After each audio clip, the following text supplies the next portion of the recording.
On a recent train journey under cover of darkness in a tunnel, I secretly switched bananas with the stranger opposite because his looked better than mine. Hey. So, why was there no lighting in this train? Were you perhaps travelling in the 1870s?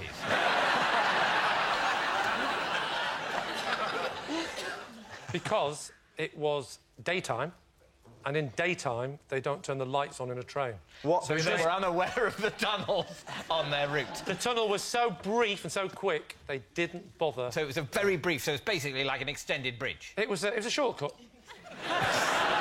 So it was a very quick tunnel, but very nevertheless quick tunnel. you had time to swap say bananas. No more than 5 seconds. Can you demonstrate how you did it? Yeah. I had my banana, and I was looking at it thinking, you know, when yours is just a bit... It's not... I like them really yellow.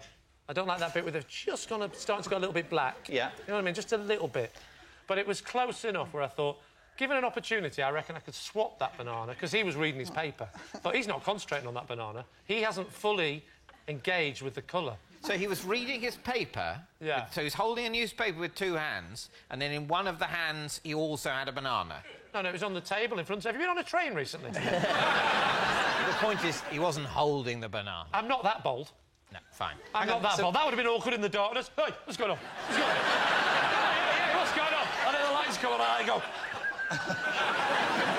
Mine was sitting on the table, his was sitting on the table. OK, and you saw the 2 bananas. Yours has gone a bit manky. His is pristine. Just fractional. Just on the turn. Just enough that I could get away with swapping it. Yeah, so it's plausible that he might think, oh, I thought this banana was fresher than this. But it was like a film. It's been 14 seconds later. Maybe it's just turned. Did you have any reading materials, or were you just sat... Don't mock me, you know I can't read. I was simply entertaining myself, as ever, with my Etch-a-Sketch. And I remember thinking...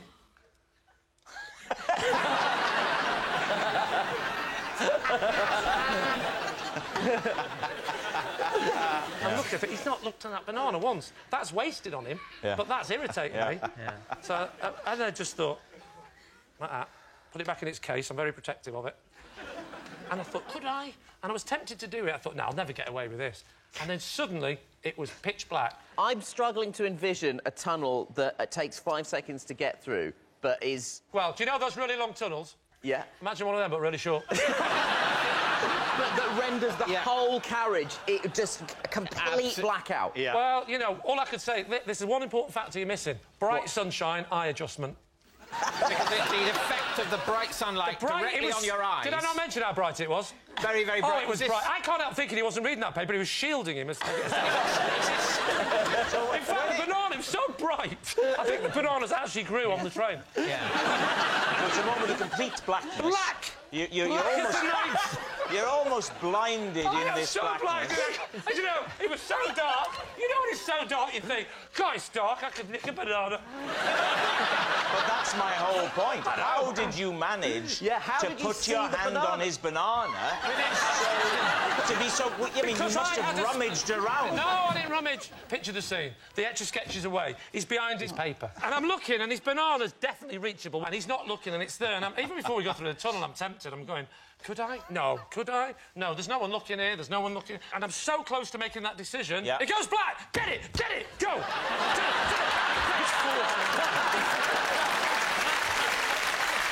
he goes, there she goes. And I'll never forget his face.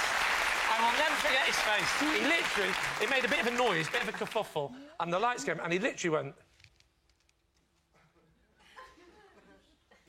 I knew I'd got away with it. So what do you think, David? What do you think? Absolute nonsense. All right. Just listen, give me another go. It was a pomegranate on a rickshaw.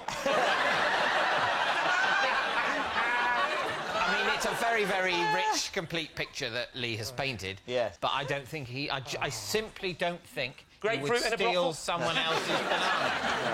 I think he looks low on potassium as well. Yeah. So, for you, it is a lie. Lee, were you... This is everybody's on tenterhooks to find out. Were you telling the truth? Or was it maybe a lie? What do we think, Tim? No. This is the one where you know the answer and you say. Oh, I see. In that case, it's a lie. I was once a body double For a head lice advert. David's team.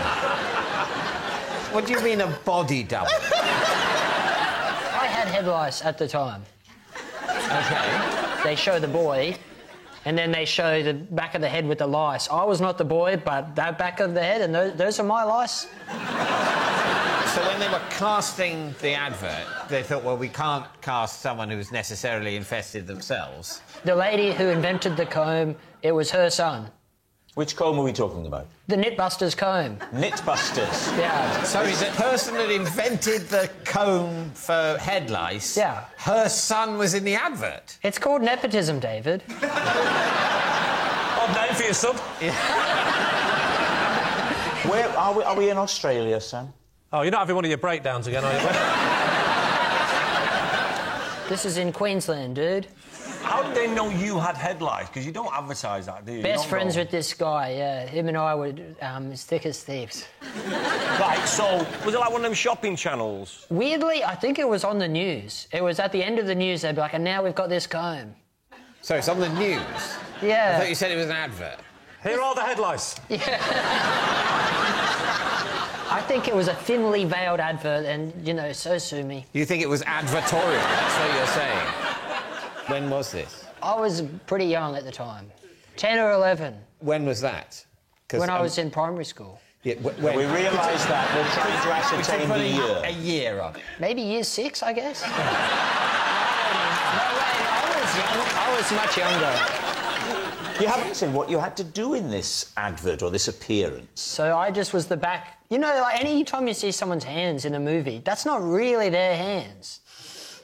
That's not true. That is true. What you mean is sometimes when you see someone's hands. I think every time. Not every time. Sometimes when they scratch their face, that's their hand. If you see Tom Cruise scratching his face, there's not someone going... Cruise has got a scratcher. Cruise has got a scratcher. So, in the 1990s, there was a breakthrough in the treatment of nits in Australia. A new comb was marketed. Yeah. Yeah. And what was so great about it? What was new about it? That the previous I think nit the combs spacing between the teeth on this comb was just really gobsmacking. Up until then, they were like that far apart. They just... Unless it's a very big nit. Yeah. It's the obvious design feature to tinker with on a comb, isn't it? How did you feel when they offered you this? Because in the one level, oh, I'm going to be on the telly, but showing my nits. I mean, I know this guy who was dancing in a window to get his foot in the door.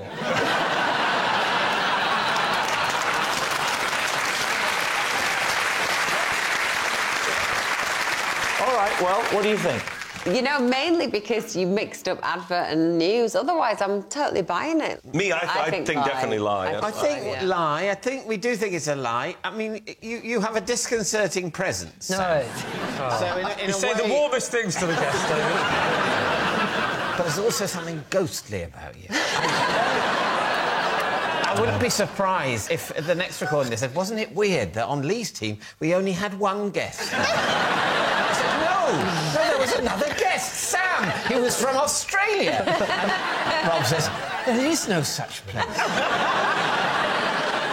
But I think we think it's a lie. They're saying it's a lie. It's a lie. Sam, truth or lie? That's true. No! To prove I could handle owning my dream pet, I first had to look after a series of other creatures, each one bigger than the last. OK. Well, so let's start with the dream pet, shall we, that we're working towards. OK, what's the dream pet? The dream pet was a lizard. Whoa, lizard? I would have picked a bigger dream pet than that. You'd have to, wouldn't you? And what was the sequence of animals you had to work up to? So I started off with woodlice. Woodlice? Yeah, Right. woodlice. OK. They make a lovely pet. Basically, what happened was, my mum said, you can't have a lizard. You need How to big prove... was your lizard that you were hoping for? One that could, like, fit on my forearm like that. That big? Yeah. An iguana? A big Yeah, something like that, yeah. You're not thinking of a crocodile? No.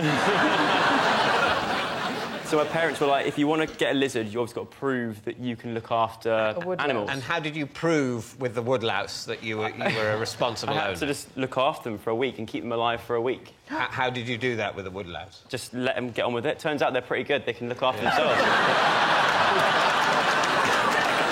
So you took a woodlouse from under a stone. Under a log. Under a log, great. You sure it wasn't a vlog?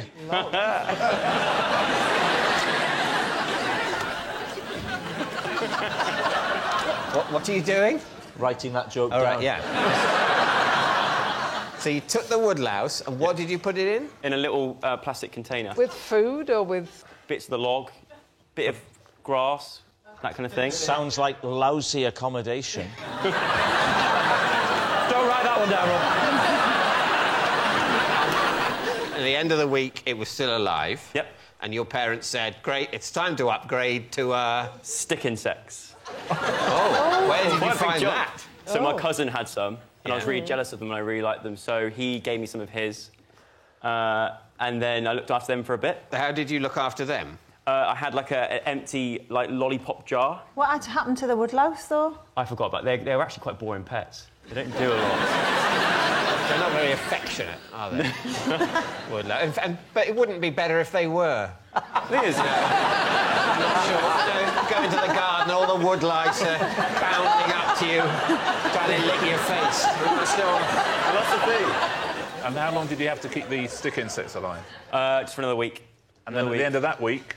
This is where it all changed. Oh, so then was my first trip properly to the pet shop. A horse. I then got 2 giant African land snails to look after, and that was a whole different ball game. You've got to keep them moist at all times. So you've got to make sure it's like warm and wet, because they like that. That's when they're most active. So what did you keep them in? A big container, like a big, like what you put like stuff in and put it under your bed. What's it called? Drawer? That's it, like one of those plastic drawers. Lovely hot, wet drawer. Yeah. Great. Did you give these land snails names? I did, yeah. Stanley and Shelley. Named after Shelley. I like that. Shelley, because... Shelley. Write that one down, Rob. Yeah.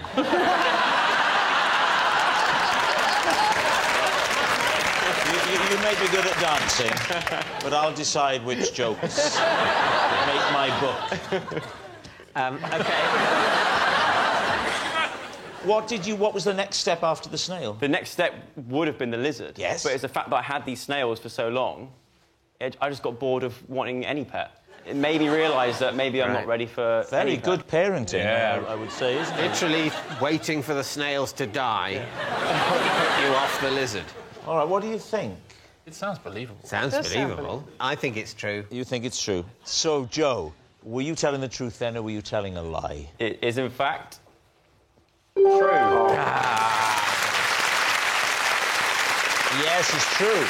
Our next round is called This Is My, where we bring on a mystery guest who has a close connection to one of our panellists. Now, this week, each of Lee's team will claim it's them that has the genuine connection to the guest. And it's up to David's team to spot who's telling the truth. So please welcome this week's special guest, Aubrey.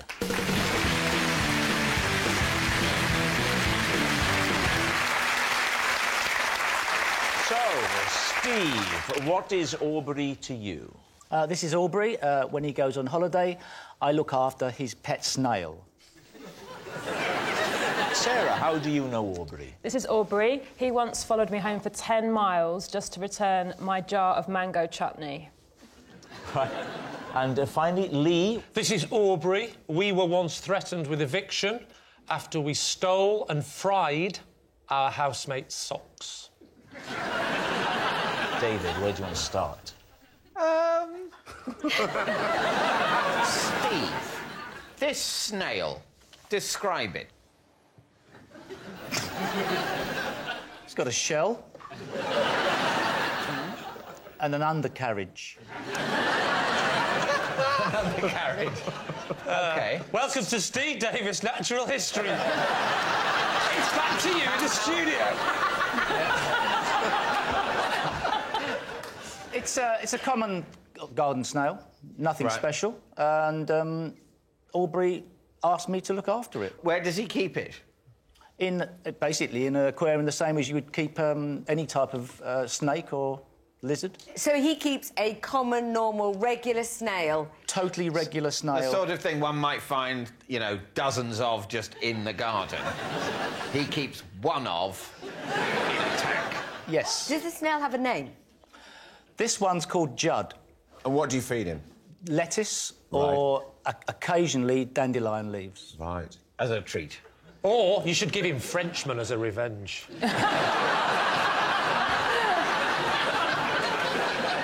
Just go back a minute. You specifically said this one is called Judd, which to me suggests there are others. Yes, he's had others. The last one was Ronnie. Ronnie before Judd. Before Judd. And Alex. Alex? Now, are you picking up this theme, Kerry? Yes. Got this. With your snooker knowledge, I mean... Steve, does Aubrey have other pets? He used to keep snakes. What does Aubrey do for a living? He used to work in the snooker club I played in. Yeah. And we got to be friends over a period of time. I was, to some degree, interested in snakes no longer.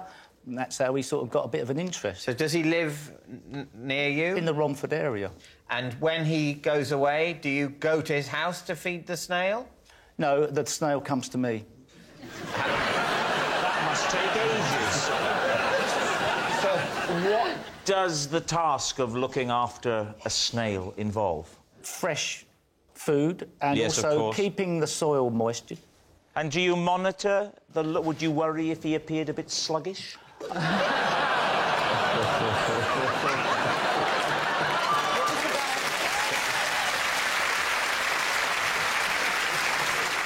At last, the art form has reached its peak. Right, who would you like to quiz next? Sarah, tell us the story about the chutney following. I was in a supermarket and I did all my shopping, and then when I packed it up, I didn't realise that I'd left some chutney. You packed up all the shopping apart from a jar of chutney. Yeah. Mango, did you say? Mango. Delish. Continue. So nice.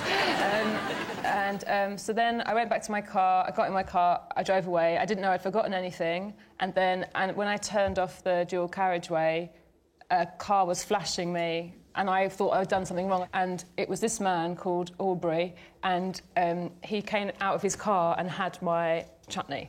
Is this quite a special supermarket that you had to go all the way 10 miles to get this chutney? Oh, it's called Lidl, and it is worth the drive, my friend. It's worth that 10 miles. I wasn't at my house, Right. so I wasn't in London where I live now. I was at a writers' retreat in the... Costa Rica. Costa Rica. A place called Sheldon in the Cotswolds. So you're sitting at the wheel, he comes alongside, Yep. and you see him holding the chutney. Yep. What do you do? Well, I put the window down. OK. And he says, "You left this at the supermarket. Creepy. I've been following you." And then how did you know his name was Aubrey? Did he then go, Anne, lovely to meet you? No, he tweeted me. He tweeted me that night. Saying what? How's your dinner with your chutney? Did you reply? No. So this is the first time you've seen your stalker since... It's a year and a half ago. He's never got in contact again. He's not a stalker. She left some chutney and he brought it back to her. For If that 10 makes you a miles. stalker, For then I 10 think we're all a miles. little bit of a stalker, This is just aren't a we? jar of normal mango chutney. It's delicious, but, yeah, normal. Did you definitely leave the chutney there, or did he just pick anything off a shelf and then follow you, and he's here now? Oh, yes, when you in the shopping, you found the jar of chutney. Did you find more chutney? I didn't, but now I'm scared, even though I know I didn't. All the audience members are going, yes, he stopped me for chutney once. Now then, what about Lee? Lee, remind us of your story. This is Aubrey. We were once threatened with eviction after we stole and fried our housemate's socks. What was the name of the housemate? Her name was Kathy. And who caught you frying these socks? The catching didn't happen till the next day because it was on New Year's Eve. Right. And we were about to go out celebrating. And we may have been, in my more carefree days, a little bit worse for wear. And so we decided it would be fun to fry these socks. So how did you fry them? Well, as anyone knows, you want to go for your basic, get a bit of butter in, get it all hot, nice and heated, lay the sock like a thin piece of steak, one side, All you're doing is searing the edges. You don't want to cook them. How did you know Aubrey? But, well, me and Aubrey had been travelling together in Australia, and we were in Australia at the time. Did I tell you that? No. Oh, well, I just have. Those socks were left in the frying pan, weren't they? Overnight. So who found them the next day? The mother of the flatmate. No way. Yes, way. Describe the crisis of the next day. The mother's there. She's come into the house. She's seen the charred socks in the frying pan. Yes. What happens next? So we've come back late on New Year's Eve. Now New Year's Day. It's like 4 in the morning. So I was still asleep, and it was Aubrey that got the grief off the mother. Right. What was she so cross about? What was she so cross about? We'd fried her daughter's underwear. What do you think? That's well, not socks. underwear. Socks is not underwear. They are where I wear them.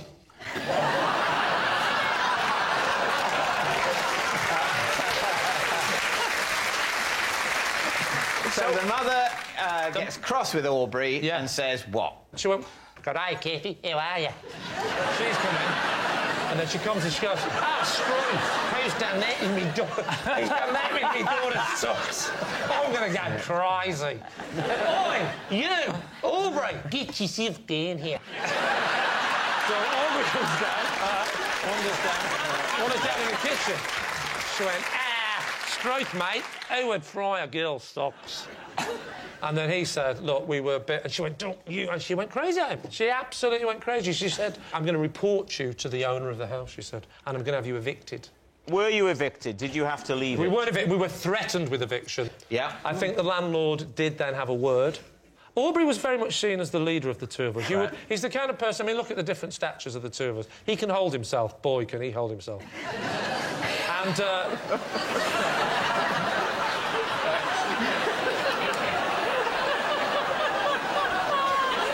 You're told not to smile!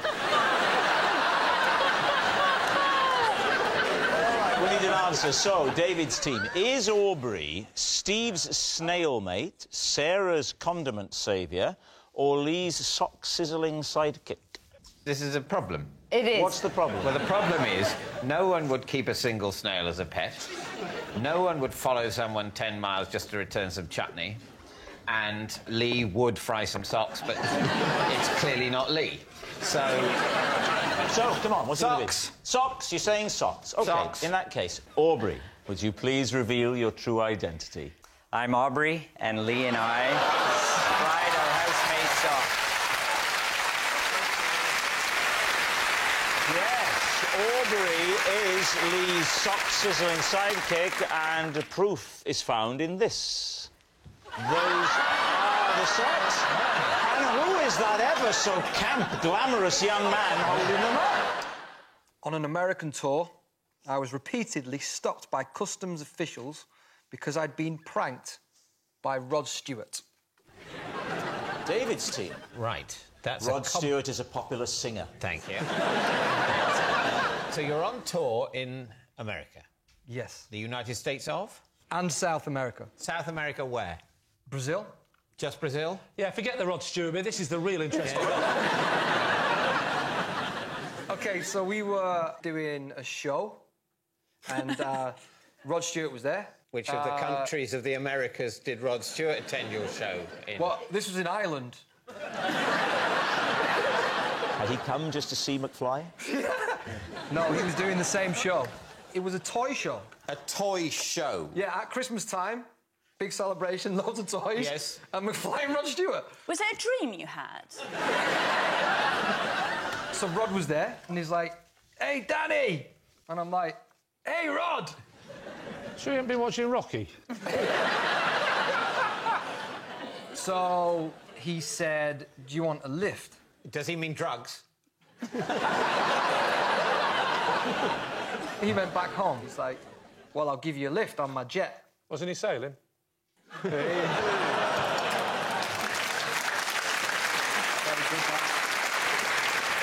said, "Oh, I need your passports." So we get on the plane, give our passports to him, and then fly to London. Right. So then we get a call from our tour manager. I think he was applying for a visa.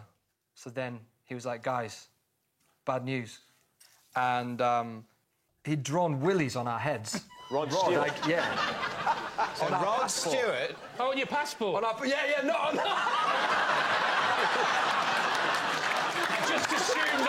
You just fell asleep on the plane. So, did this mean they wouldn't recognise you at customs unless you drew a willy on your own?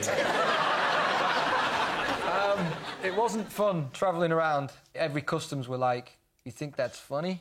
Like, no, but you won't. The story is Rod Stewart drew it. Well, it's going to delay you a lot if you tell this story.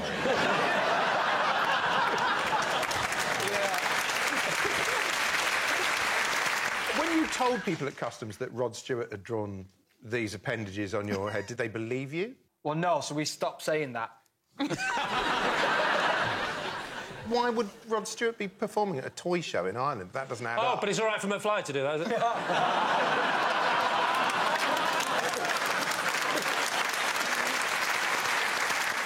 Right, time to go for a guess, David. What do you think? I think it's false. You think it's... I don't think it's true. You don't think it's true?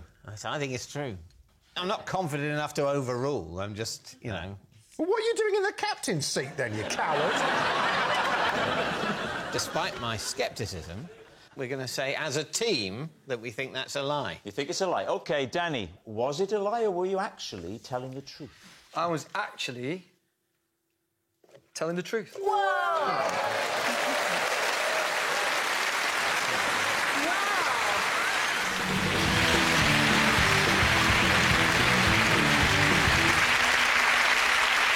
So, Rory, who is Jamie to you? This is Jamie, and after a mix-up in a tattoo parlour, we now have each other's tattoo. Daisy, how do you know Jamie? This is my ex-boyfriend, Jamie, and I used to put sleeping pills in my parents' tea so I could sneak him into the house. And finally, Lee, what is your relationship with Jamie? This is Jamie. While staying at an Airbnb, I mistook him for an intruder and attacked him with a whisk.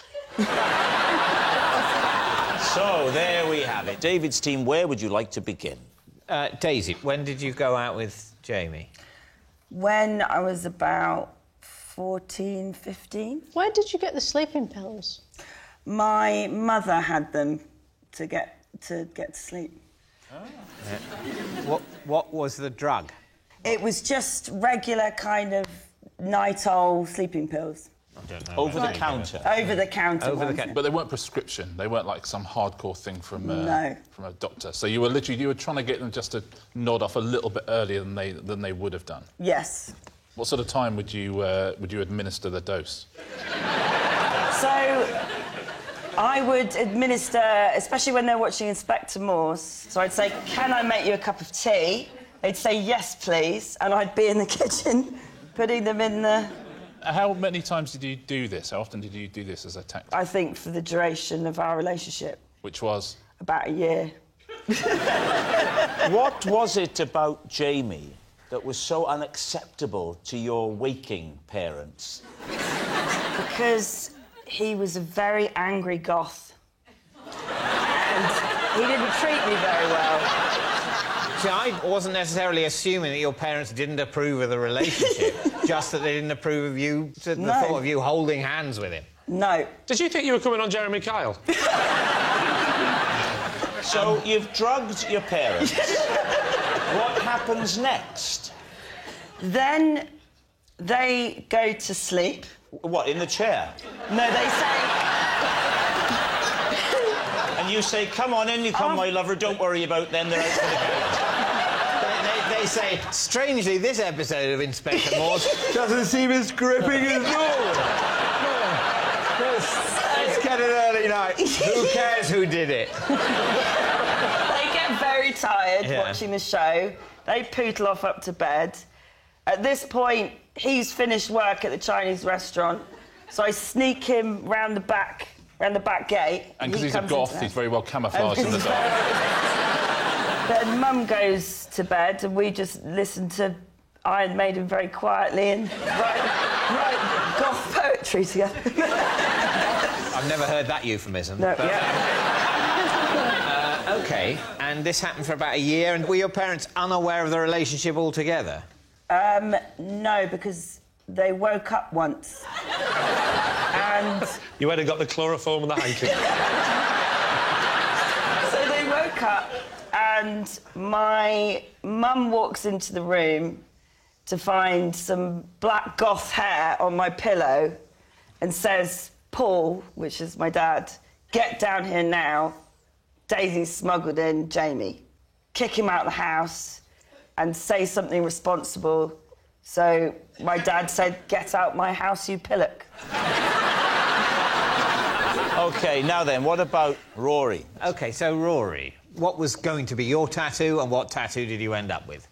I wanted a tattoo of a crescent moon, quite classy. Yeah. Instead, easy. Instead, I got a picture of Popeye's face.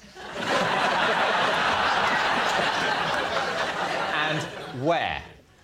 Just there on my left shoulder blade. Have you still got it? Yes. And how did the mix-up occur? We were on holiday in Thailand together. Bit of a lads booze up. One thing led to another. We all got a bit merry, shall we say. And I don't think it was Jamie's idea. I think it's probably Sam, my other friend, who said, let's all get tattoos. Yeah, that sounds like Sam. That's a kind of... It's a very Sam thing to do. Yeah. When was this, Rory? Late 2000s. The late 2000s? Sorry, early 2000s, my bad. The early 2000s? Well, the late 2000s would be nearly 1,000 years. A long time in the future. So you're in Thailand. Yeah. Talk us through the tattoo parlour. Where was it situated? Koh Phangan.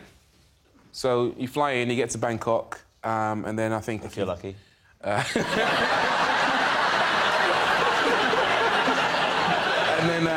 And then you travel to Koh Phangan, and there's this little parlour, and they're used to tourists coming in all the time, and they have multiple beds, if I remember correctly. How classy. And not that kind of establishment. And then you choose out of a book what you want. Yeah. And then you kind of go... I know what a book is. I'll have the number 4, Jamie wanted the number 5, or whatever it was. With rice, or...? Not that kind of establishment. Okay. And then So it is neither a restaurant nor a brothel. The kind of establishment it is a tattoo parlour with beds and a low standard of administrative competence. You'd have gone out of storm on this stag weekend, David. Rory, how long was it before you realised the mistake? Immediately. Yeah, you stand up, there's a mirror there, you go like that. And there wasn't a picture of a classy crescent moon, there was a picture of Popeye's face with the pipe and everything. Who was more upset by this outcome, you or Jamie? Me, by far. Right. Absolutely. He's now got a classy crescent moon on his back. I've got Popeye. Are you not following this? OK, now then, what about Lee? Remind us, Lee, of your claim. So this is Jamie, and while staying in an Airbnb, I mistook him for an intruder, and I attacked him with a whisk. OK. And where was the Airbnb? The Airbnb was in Rye. And why were you staying in an Airbnb in Rye? Because I like to get away from my family, full stop. I like to go away and write and just get some peace and quiet, so I go away for 2 or 3 days, occasionally, very occasionally. Why did you Get married in the first place? But I don't know. I've asked myself every day the same question. Why did you choose a whisk over a knife? Well, as you may know, that a lot of people that are attacked in their home are often attacked with their own weapons, because what they do is they take a weapon, like a hammer, and they go, get out of my house, and then the burglar panics, and then he grabs the hammer, and a fight ensues, and then the person ends up getting injured. So when I opened the drawer, I had to make a selection. And I couldn't go knife for the reasons I've just explained. I looked at big rolling pin. I could get attacked with that. But you can't go the other way either. You can't pick up the Mr. Men jelly mould. And I had to find out what was the perfect middle ground between... It looks aggressive and offensive, but I think it'll be all right if he tries to hit me with it. What's the most he's going to do? Mess my hair up? And you wouldn't want a knife, you wouldn't want to kill him. You'd have a whisk, you could just beat him.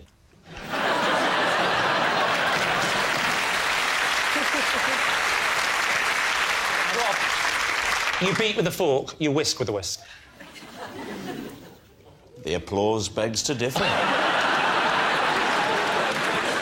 Let's set the scene. Paint a more vivid picture for us. It was daytime. It was daytime? Yeah. I mistook him for an intruder because I subsequently found out that on the email that was sent by the person who owned the house, they said, oh, by the way, someone's coming, whatever it was, Saturday afternoon to have a look at the wood-burning stove. I hope that's OK. They'll only be 20 minutes or whatever. So I was asleep, and it was about midday, something like that, and I hear a noise downstairs. And then he starts playing around with the wood-burning stove. Oh, no. And I get worried. I think someone's down there. Because the noise is a... sorry, well, you are Welsh. Are you asking me the time?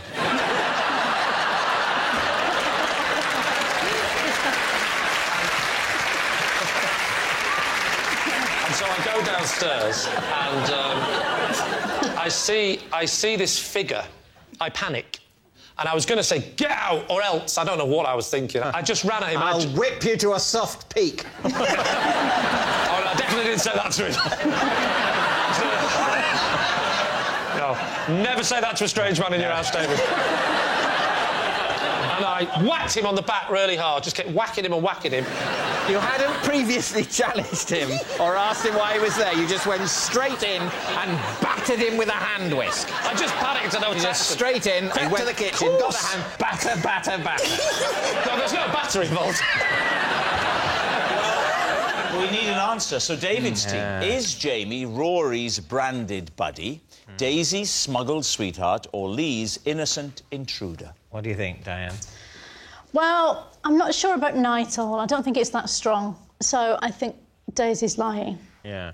How old do you have to be to know about Popeye? Oh, that's... Because I think... Why would he pick... Yeah. It doesn't ring true. OK. You know that if it's not Daisy and not Rory, that means it's Lee.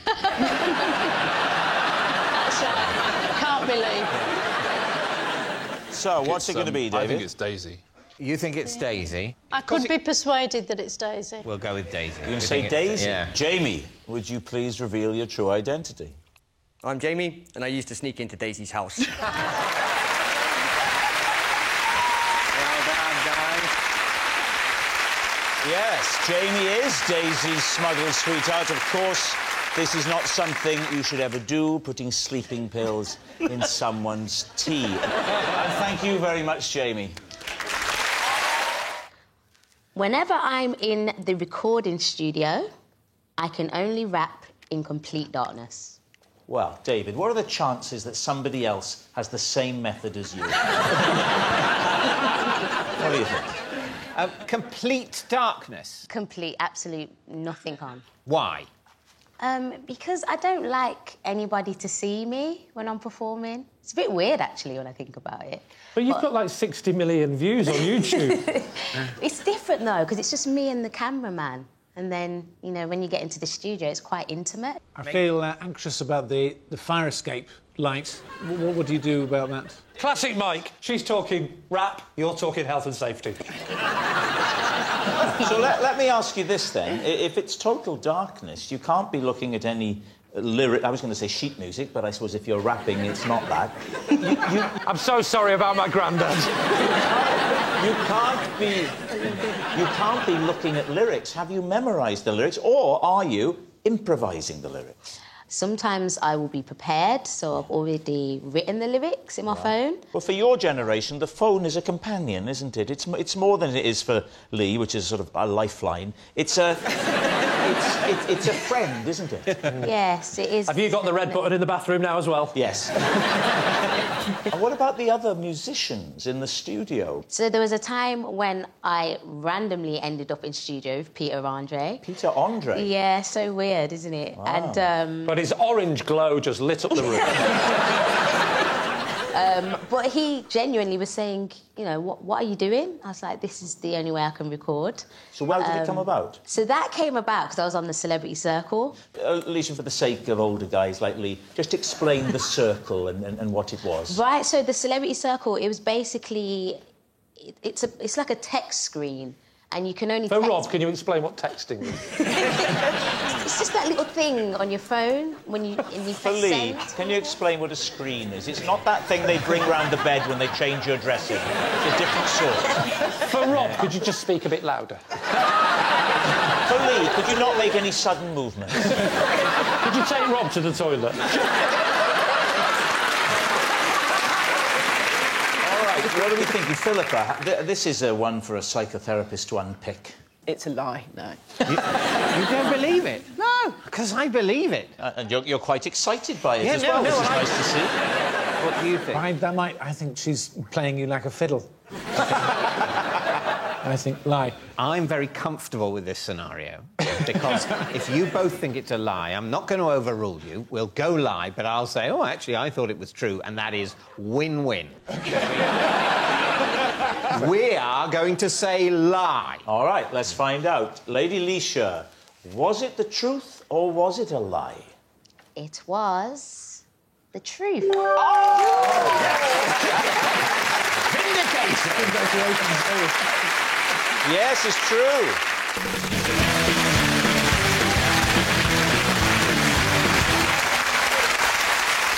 So, Aston, what is Justin to you? This is Justin, and once I did a backflip in a supermarket and landed in his trolley. Good luck with that one, Aston. Olivia, how do you know Justin? This is Justin. He is my neighbour, and he has had a parcel in my hall for the last 7 months. And he's here tonight because I want him to take it home. And finally, David, what is your relationship with Justin? This is Justin. He tried to recruit me to his underground ping-pong club after being wowed by my skills with the bat. So, please, team, where to begin? OK, so we know you can do the backflip, Aston. I've seen that in action, so that's true. However, there's a little bit of the story I'm doubting. OK. You flipped and you landed in his shopping trolley. Yeah. So the big question is, was that deliberate or was it an accident when you were shopping? An utter accident. Oh, come on! I promise you. Where was this? In, where was we, Asda? And whereabouts in the country was this? Peterborough. In Peterborough? My hometown, yeah. So I was with You're my from mum. It was Peterborough? literally like not long after myself and the boys did the X Factor, and it was just that kind of crazy time when it's a bit like, OK, everyone's... That like, kind of crazy time where you think, I'll carry on shopping in Asda in Peterborough?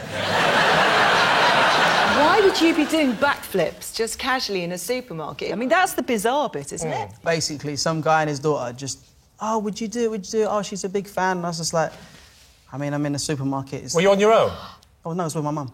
To my knowledge, there are 2 parts of a backflip. The second part is doing the backflip. The first part is having a quick look behind you to check there isn't a trolley or something like that there. Exactly. That's not part of the backflip, is it? You can't say there's 2 parts of a backflip. The second part is doing the backflip.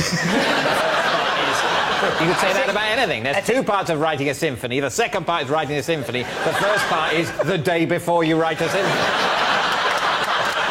It's hard to believe that an experienced backflipper wouldn't at some point have learnt to just have a quick... It's actually on YouTube. It's on YouTube? You can check it. I can check it? Yeah. Well, then stay there. This is one of the easiest rounds we've ever had. I'm just checking it now, Aston. We'll use that for proof later. It would slightly be not in the spirit of the game, Lee, to... And also, it's not going to work on my hand, is it? That's not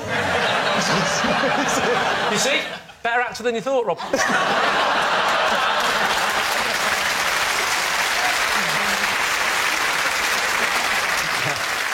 When you do a backflip, you know, you don't normally fly in the air afterwards and land higher up. You just kind of land on the same plane. If you were deliberately trying to backflip into a trolley, I would say that could be done. But not by accident, because that could... Oh, my goodness, it could have... But then again, he's only a little fella, isn't he? He's only little. I bet he flipped and he landed right in that little baby seat. And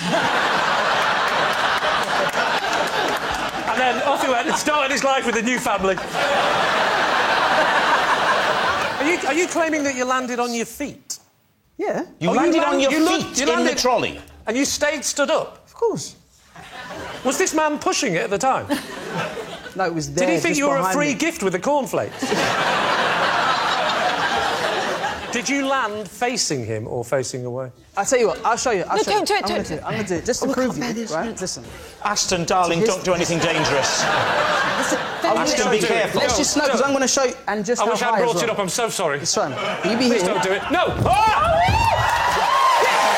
Yeah, exactly. So I'll be here. Oh, so you did. Right.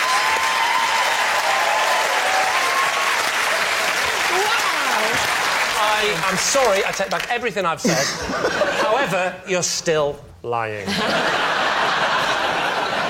Well, what about Olivia? OK. Oh, I've forgotten what she said. Olivia's got a package in her hallway that she's had for 7 months that he should have collected from her, and I'm quite annoyed by that already. When you say neighbour, you mean actual neighbour or Not communal... my immediate neighbour on either side, but he's 3 down the road. OK, and so he wasn't in and the package came to you with a little card or whatever posted to him to say where it was. Have you still got it? Yeah. Oh, well, it's here in my dressing room. Why has it been 7 months? I don't know. I know he's a wildlife photographer, so he probably travels a lot. And when I've taken it to him, he hasn't been there, so I've left a note. It's still here. And then he's missed me and left a note going, I came, but it wasn't there. And in the whole 7 months, has he ever left a note to say, sorry, tried to catch... Oh, yes, 3. What did the note say? Sorry. That was it? Sorry about the package. I did try, but you weren't in. The question is this. What is in that package? I haven't opened it, but it's an irritating shape because you can't get the pushchair through the door hole. You have to fold down the pushchair to get past it. What? So it's long and thin, and I think it might be, I don't know, a blind or a, curtain rail. What's the girth? Is it like that sort of girth? There's a lot of packaging around it. So he can't get through his letterbox? You haven't Oh, no. So you have to... That's the whole point. Well, that's been so irritating. We have to ring the doorbell. He's not there. OK. And she said it's really irritating. She sort of looked at him apologetically as if to say, I didn't mean to call you here on telly to say you're an irritating neighbour. But she is a professional actress. I know. So, I mean, she could just be lying. That's very good, though. So you've brought it in tonight? You've brought it in? I thought this would be an extreme... Is this the only reason you've come on the show? Just to give back a parcel? What about David and the table tennis? Oh, we're actually going through with all that, are we? David, remind us of your supposition. He tried to recruit me for his underground ping-pong club because he was impressed by my skills with the bat. Can I just check, when you say underground, do you mean underground literally, it's underground, or do you mean it's a bit devious? I don't think there was any illegality, but it was, to a certain extent, subterranean. It was in a sort of basement. In his basement? No, in the basement of an advertising agency. Are you good at table tennis? I'm a bit good at table tennis. Not very good, but I I'm want to get better to the than you'd expect me to be. And how did this man see you play table tennis? Well, I played it there at the basement. How do you know him? He's a friend. I know him in my life. He works in the media. To be absolutely clear what you're saying, apart from me and Rob, you have another friend.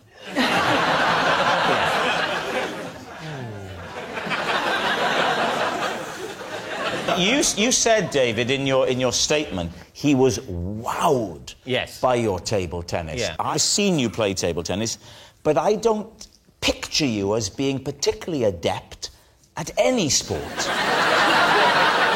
You don't mind me saying that? Don't I? OK. Good to know, because I was wondering what I was experiencing. But Talk me through your serve. Well, I sort of go...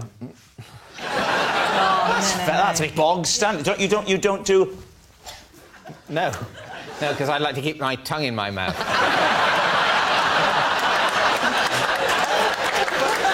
Right, ready? OK.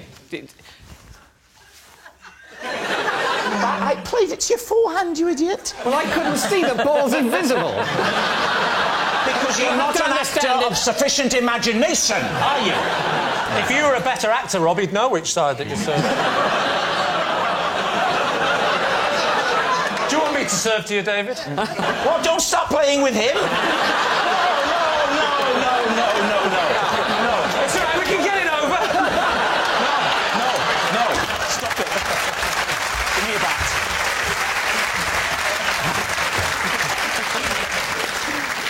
So there you were, playing table tennis in this underground car park, and what you did wowed him enough to say, please join our team. Well, firstly, he'd invited me to see the club. Yeah. So I hadn't just turned up and he saw me across a crowded underground thing. I'm not suggesting romance was involved. Yeah. Seeing people across a crowded area doesn't mean there's romance involved. Typically, the expression, I saw him or her across a crowded room infers romance. Implies.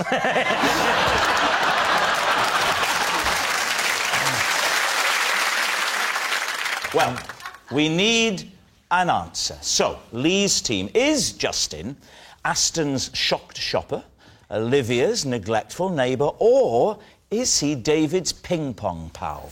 I think anyone that's prepared to stand there that long while all this is going on is a wildlife photographer. Or one of the others, and he's been told to stand there for that long. If what you're saying there is true, Michaela, then we've had a wildlife photographer on every single episode. Do you know what he doesn't look like? A man who shops at Asda. He has got Waitrose written all over his face, hasn't he? I think Olivia's story is very believable. The apologetic look when she described him as an irritant is either the greatest piece of acting of my generation or a typically British response of, I've got my neighbour on telly and told the whole country how annoying he is. I'm torn, but I'll go with Olivia, then. You think it's Olivia? Right. Justin, would you please reveal your true identity? I'm Justin, and I tried to recruit David for my underground ping-pong club.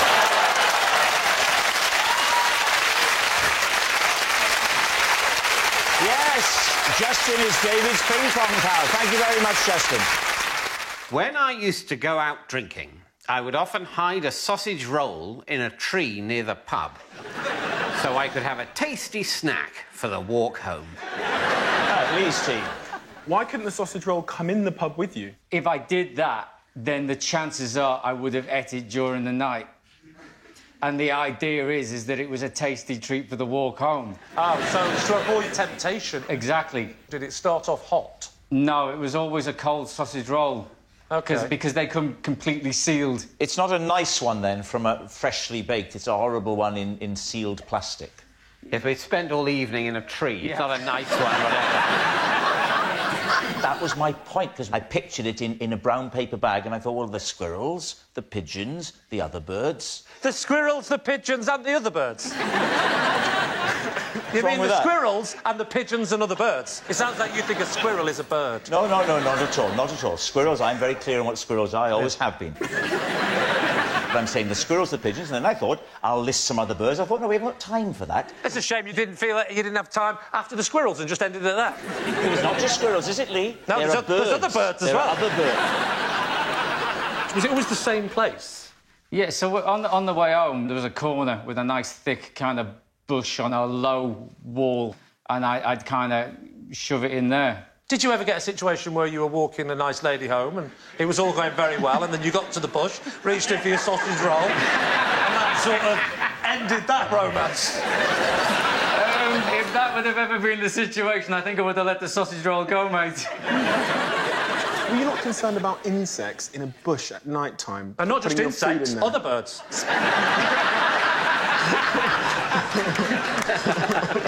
I was, to be honest, which is why I used one of the ones in the pre-sealed plastic. So, Chris, would you ever, late at night, reach into the bush and find it to be a bit manky? Oh, keep it light. Oh, Lee, no.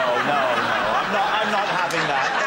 These people haven't travelled all this way for you to twist things around. Did you ever reach into the bush and think, oh, this doesn't feel right? Did you ever reach into the bush and think, someone's been here before me?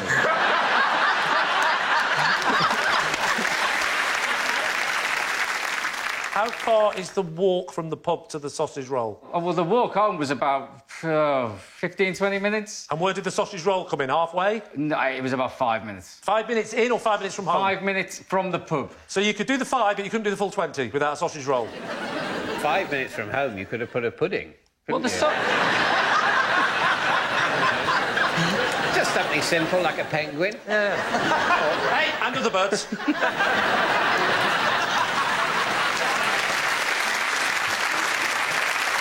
So what are you thinking? Now, Josie, how does this strike you? I don't know how anybody would leave a bit of food behind. That's the...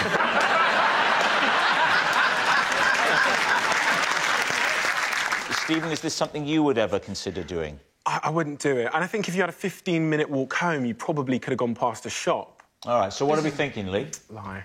Lie. It's a lie. I think it's a lie. He's lying. So, they think it's a lie. Chris, was it a lie, or were you actually telling the truth? It was a lie. Yes! As a child, I struck up a friendship with the 9 men who lived in my garden. Please, Tim. Who were the 9 men that lived in your garden? So they were gardeners. Which sounds weird, but in Zimbabwe, for your gardeners to live in your garden, it's not a big deal because there's so much space for them. So how big was this garden? It was huge. I mean, in acreage. What, 40 acres? 40 Is that acres? a lot? Is it a lot? At the time, I was a child, so I was interested in things like Pokemon, not acreage. I was interested in acreage. If they lived there, at what point did they become not gardeners, but tenants? So they provided services, right? So gardening, they were singing gardeners. They were what? They discovered they had a talent for harmonising. Right. So they would sing whilst gardening. What were their names? Yes. OK, listen. And if you say dopey and sneezy, etc., you're going to run out. OK, one of them was called Clever. One of them was called Blessing. I can't remember the others. But what I do remember is my dad, I'm his only son, so I'm his pride and joy, OK? Right. This man would do anything. You're his only son. OK. I knew that he would rely on me to give him the word on the ground as to which gardeners should we get rid of. It's a lot of people to pay. Ah. So he basically only wanted a couple, but he thought start with 9, get it down to 2, and they're the full-time gardeners. How old are you at this time? It's like maybe 8, 9. So did you whittle it down to 2 gardeners for your dad? Eventually whittled it down to 1. To 1? Because one day I had a catapult and one of the gardeners was reading the Bible. I took a fruit. It was like a cherry, but orange. Oh, an orange? No, it was...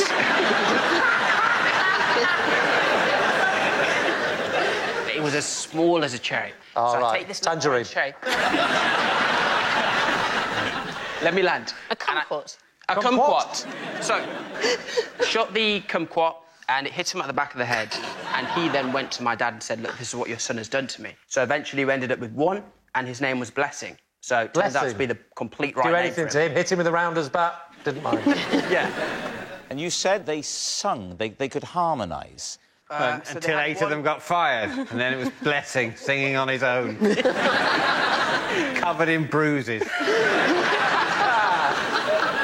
What are you thinking, Alice? I don't believe it. That seemed like a very, very ornate tissue of lies to me. What about you, Bob? You wielded a lot of power as an 8-year-old. He did, didn't he? Weapons testing on your staff and... I mean, he doesn't come out of it well, does he? But I changed. I'm a changed man. Right, what's it going to be? I say true. We'll say it's true. You're going to say it is true. OK, Munya, was it true or was it a lie? Well, it was indeed true. Yes, it's true. My boxing coach tells me I have a very strong left hook.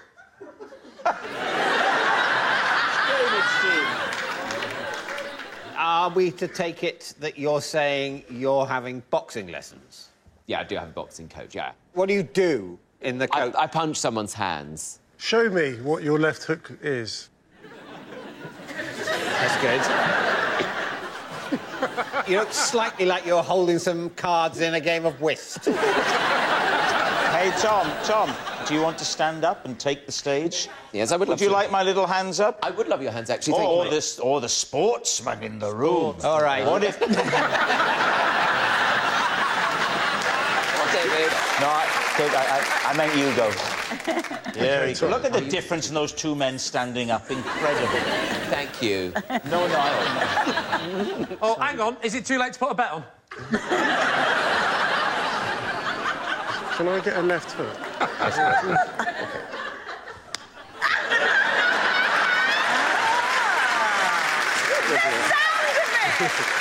I can hear the slap from here.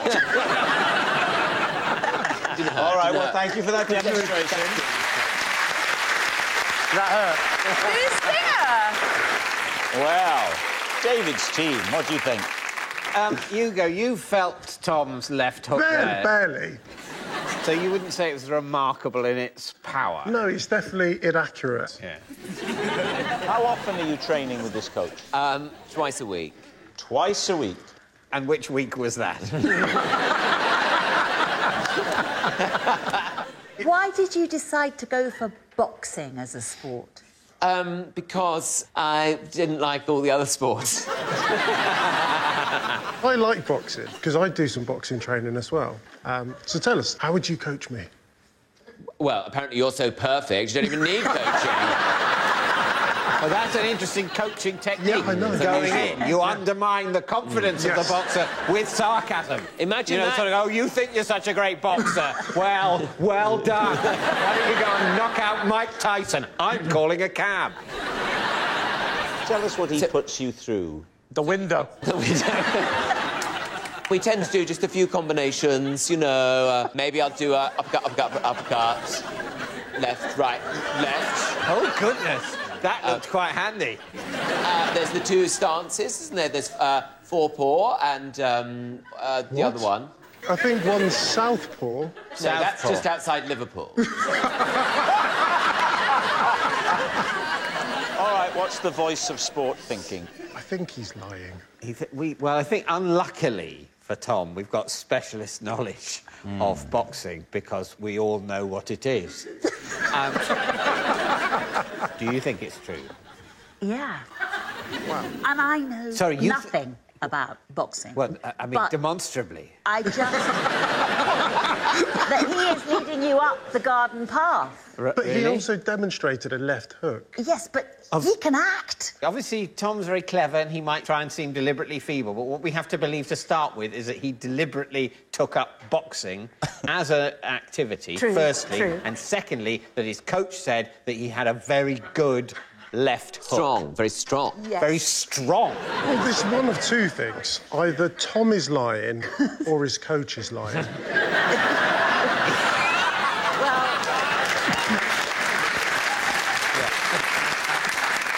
OK, David, what's it going to be? I think we're going to go lie. Yeah. All right, Tom, they think it's a lie. Was it a lie, or was it the truth? I'm afraid I'm going to have to block that because it was the truth!